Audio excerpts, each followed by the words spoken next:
يرجون جنة ربهم يوم القيامة والجزاء। সূরা মুলকের 24 নম্বর আয়াতে আল্লাহ তাআলা বলেন, কুল হুয়াল্লাযী যারাআকুম ফিল আরদি ওয়া ইলাইহি তুহশারুন।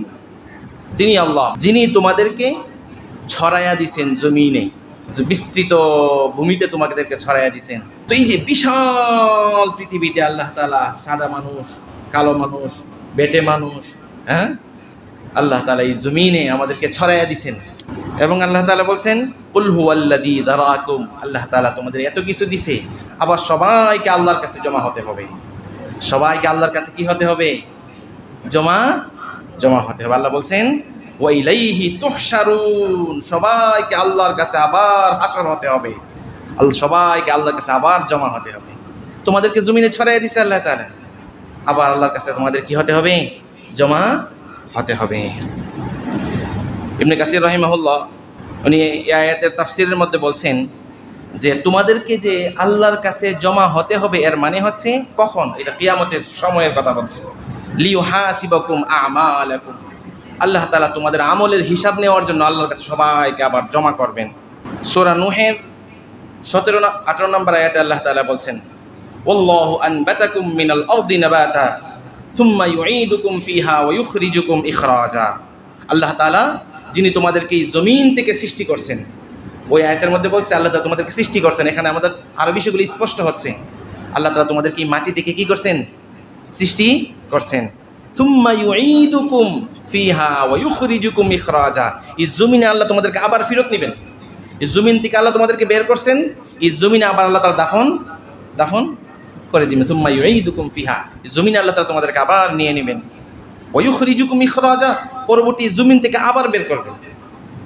পরবর্তী আল্লাহ তাআলা এই জমিন থেকে আবার কি করবেন? বের করবেন। সূরা তাহার 55 নম্বর আয়াতে আল্লাহ তাআলা বলেন, মিনহা খালাকনাকুম ওয়া ফিহা নুঈদুকুম ওয়া মিনহা নুখরিজুকুম তারাতান উখরা। এই জমিন থেকে আমি তোমাদেরকে সৃষ্টি করলাম এবং আবার জমিনে তোমাদেরকে ফিরিয়ে নিব, আবার জমিন থেকে বের করে আমার কাছে তোমাদেরকে জমা করব, তোমাদের হিসাবের জন্য। বুখারী ও মুসলিমের মধ্যে হাদিস আছে, রাসূলুল্লাহ সাল্লাল্লাহু আলাইহি ওয়াসাল্লাম বলেন, ইউহশারুন নাসু ইয়াউমাল কিয়ামাহ হুফাতান উরাতান গুরলান।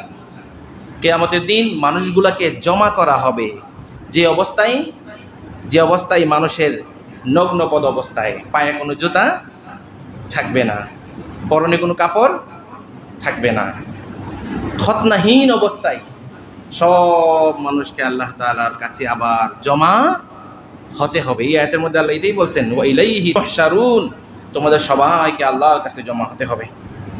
দেখেন এই হাদিসটা, এই যে হাদিসটা এখন বললাম বুখারী মুসলিমের হাদিস, এই হাদিস যখন পেশ করছে রাসূলুল্লাহ সাল্লাল্লাহু আলাইহি সাল্লামকে আম্মা জান আয়েশা বলতেছে, ইয়া রাসূলুল্লাহ, মানুষ সবাই উলঙ্গ থাকবে, এখানে নারীও থাকবে, পুরুষও থাকবে, পৃথিবীর সূচনার মানুষ, শেষের মানুষ, আমাদের তো লজ্জা লাগবে।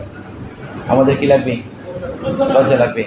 আল্লাহ রাসূল সাল্লাল্লাহু আলাইহি সাল্লাম বলেন, আয়েশা, এই লজ্জা থেকে কিয়ামতের ভয়ঙ্কর বিষয়টা আরো অনেক বেশি হবে, যার কারণে এর দিকে মানুষের নজর করার কি থাকবে না, সময় থাকবে না। আমার ভাইরা দেখেন, আম্মা জান আয়েশা রাদিয়াল্লাহু তাআলা কি পরিমাণ আল্লাহ তাআলা আনুগত্যের মধ্যে, আল্লাহ তাআলা আমাকে পর্দা দিয়েছেন দুনিয়াতে, আখিরাতে পর্দা বিষয় চিন্তা করতেছে। আখিরাতের পর্দা বিষয় কি করতেছে? চিন্তা করতেছে। আর আম্মা জান আয়েশারই অনুসারী আমাদের মুসলিম মা বোনদের অবস্থা কি এখন? বলেন কি অবস্থা? যত খুলতে পারে মনে করে আমি মডার্ন হয়েছি, খুলে মনে আমি মডার্ন হয়েছি। আমি মডার্ন হইছো, কুকুরের মতো হইছো আর কি। তুমি কুকুর যেমন সবকিছু খুলে, তুমি এমন হইছো। তুমি পশ্চিমাদের অনুসরণ করছো, পশ্চিমা যেমন এটা করেই তারা মনে করে যে তারা মডার্ন হয়েছে, তুমিও তাদের অনুসরণ করছো। ইসলাম তো এটা না। খুলে যদি মডার্ন হতে হয় তাহলে সবচেয়ে বড় মডার্ন কে? কুকুর। আমার কথা বুঝতেছেন কথাটা? খুলে যদি মডার্ন হওয়া যায় তাহলে সবচেয়ে বড় মডার্ন কে? কুকুর, গরু, ছাগল। এগুলো তো কোনো কাপড় টাপড় নাই, এটা বড় মডার্ন। আম্মা জান আয়েশা কি বলছে? আখিরাতে চিন্তা করতেছে, ওখানে আমাদের কাপড় থাকবে না, আমাদের তো লজ্জা লাগবে। আর আমার মুসলিম মা বোনেদের অবস্থা, শালীনতা শেষ করে দিছি, আমরাই শেষ করছি। আমাদের ঘরের খবর আমরা রাখি না, আমাদের স্ত্রী, সন্তান, বাচ্চাদের, মেয়েদের আমরা অবস্থা পর্যবেক্ষণ করি না। আমাদেরকে হাদিসের মধ্যে দাইয়ুস বলা হয়েছে। হাদিসের মধ্যে রাসূল বলেছেন 3 শ্রেণীর ব্যক্তি জান্নাতে যাবে না, তার মধ্যে এক হচ্ছে দাইয়ুস। কে রাসূল? দাইয়ুস কে বলছেন? যে তার পরিবারে, তার মেয়ের, তার বউয়ের, তার মা, এদের বেপর্দা কি সে যে মাইনা নিছে, এদের বেপর্দা চলে, বেহায়াপনা করে, অশ্লীলতা করে, সে মানছে এটা, সে যে তো মাইনা নিছে সেটা ওইটা ইউজ জানাতে যাবে না। কথাগুলো কি কঠিন লাগতেছে? বলেন, কথাগুলো কঠিন লাগতেছে? এখন এটাই হচ্ছে। এখন এই জন্য আমাদের মুসলিম মা বোনদের যারা শুনতেছেন, অনেকেই তো শুনতেছেন, আল্লাহর হস্তে শালীনতা বজায় রাখি, শালীনতা বজায় রাখি। আমরা মুসলিম, আমাদের আত্মপরিচয় আছে। আমরা কাফেরদের মতো গা বাসায় দিতে হবে না। আমাদের চলাফেরা, আমাদের উঠা বসা, সবগুলোর উত্তম আদর্শ আছে, ইসলামে আছে, আম্মাজানরা আছে।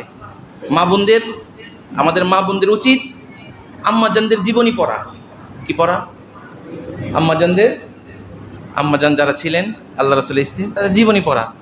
ফাতেমা রাদিয়াল্লাহু তাআলার জীবনী পড়া, আম্মাজান আয়েশার জীবনী পড়া, আম্মাজান খাদিজাতুল কুবরা রাদিয়াল্লাহু জীবনী পড়া। তখন এদের জীবনী পড়লে অন্তরের মধ্যে শালীনতা আসবে, বুঝ শক্তি আসবে, বুঝবে আমার গুড়া তো স্ট্রং, আমার গুড়া তো ওখানেই, আর আমি এখন কি করতেছি। আল্লাহ তাআলা বলছেন, কুল হুয়াল্লাযী যারাআকুম ফিল আরদি ওয়া ইলাইহি তুহশারুন। আল্লাহ তাআলা তোমাদেরকে জমিনে ছড়াইয়া দিয়েছেন জমিনে, আবার সবাইকে আল্লাহ তাআলার কাছে জমা হতে হবে। এখান থেকে মুক্তির কোনো পথ নাই। ভাই আমার জীবনটা তো শেষ হয়েই যাচ্ছে। আমার বাবারা যারা 50 পার করছেন, জীবন শেষ না? শেষ না? আমার যুবক ভাইয়েরা যারা 30 পার করছেন, কি ভাবতেছেন? বৃদ্ধ হবেন, বৃদ্ধ হয়ে আমল করবেন? আপনার দিকে ছোট মানুষগুলো চলে গেছে না? চলে গেছে না? চলে গেছে, চলে গেছে। কবে আল্লাহর কাছে ফিরত আসবো আমরা? কবে আসবো? আল্লাহর কাছে আমাদের ফিরত আসতে হবে ভাই। এবং আমরা মনে করছি এখন গুনাহ করি, পরে ভালো হয়ে যাব। আর এক গুনাহ আরেক গুনাহরে কি করে? টানে। আমি এখন গুনাহ করতেছি মানে আমি আরো ফাঁদে পড়তেছি। শয়তানে আমার জন্য খুলে দিছে, আমি করতেছি। শয়তান আমার জন্য রাস্তা খুলে দিচ্ছি। এই জন্য এখন আমি ভালো হচ্ছি কিনা, এটা হচ্ছে মূল কথা। এখন আমি সব কিছু ছাড়ছি কিনা, আল্লাহর দিকে ফেরত আসছি কিনা, এখন এখন এখন পরের হিসাব নেই। সাহাবীদের অবস্থা ছিল, আল্লাহ রাসূল সাহাবীকে জিজ্ঞাসা করছেন, তুমি মরণকে কতটুকু দূরে মনে করো? সাহাবী বলতেছে, আমি যখন জোহরের নামাজ পড়ি আমি চিন্তা করি আসরের নামাজটা পড়তে পারবো কিনা। আল্লাহ রাসূল, তুমি তো ভুল করছো, তুমি তো বিশাল বড় চিন্তা করছো, এত বড় না। আল্লাহ তাআলার মরণের, আল্লাহ কোরআনেও বলছেন, ইদা জা আজালুহুম লা ইস্তাখিরুনা আনহু সাআতাও ওয়া লা ইস্তাকদিমুন। তোমার মরণ যখন আসবে 1 সেকেন্ড সময় আগেও হবে না, পরেও। মরণ আমার সব লীলা খেলা শেষ করে দিবে। লীলা খেলা করতেছি না, অনেক লাফাইতেছি না, অনেক তো লাফাইতেছি, সব শেষ হয়ে যাবে। এই জন্য ভাইরা আমার, সবাইকে বলছি, আল্লাহর দিকে ফিরে আসি, আল্লাহর রজ্জুকে আঁকড়ে ধরি। আল্লাহ আমাকে দুনিয়াতে সম্মান দিবেন, আখিরাতেও সম্মান দিবেন। আল্লাহ তাআলা আমাদের সবাইকে আল্লাহর কাছে যে আমাদেরকে আবার জমা হতে হবে, সেই প্রস্তুতি গ্রহণ করার তৌফিক দান করেন। বলেন আল্লাহুম্মা আমিন।